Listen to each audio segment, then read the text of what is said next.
أعوذ بالله من الشيطان الرجيم. بسم الله الرحمن الرحيم.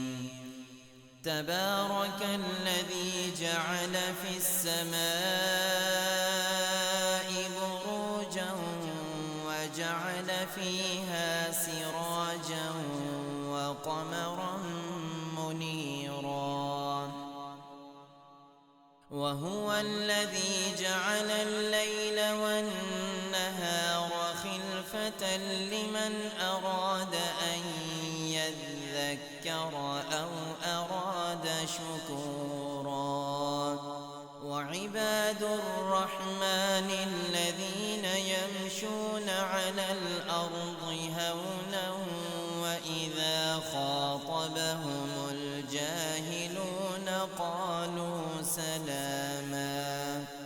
والذين يبيتون لربهم سجدا وقياما، والذين يقولون ربنا اصرف عنا عذاب جهنم إن عذابها كان غراما إنها ساءت مستقرا ومقاما. والذين إذا أنفقوا لم يسرفوا ولم يقتروا وكان بين ذلك قواما. والذين لا يدعون مع الله إلها آخر ولا يقتلون النفس التي حرم الله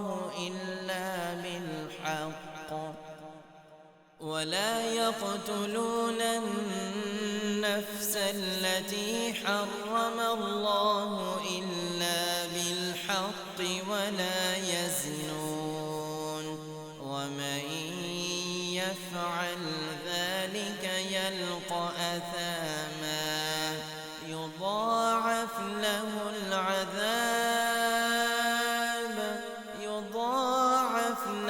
العذاب يوم القيامة ويخلد فيه مهانا إلا من تاب وآمن وعمل عملا صالحا فأولئك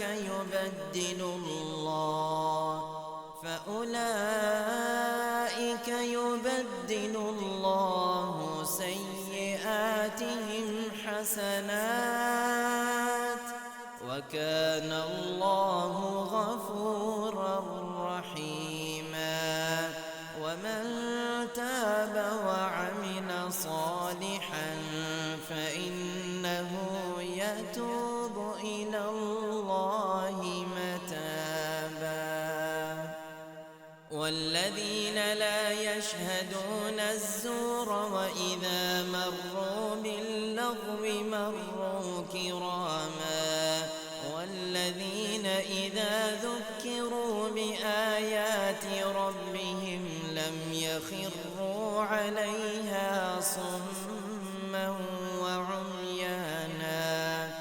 والذين يقولون ربنا هب لنا من أزواجنا وذرياتنا قرة أعين واجعلنا للمتقين إماما. أولئك يجزون الغرفة بما صبروا ويلقون فيها تحية وسلاما خالدين فيها حسنت مستقرا ومقاما. قل ما يعبأ بكم ربي لولا دعاؤكم فقد كذبتم فسوف يكون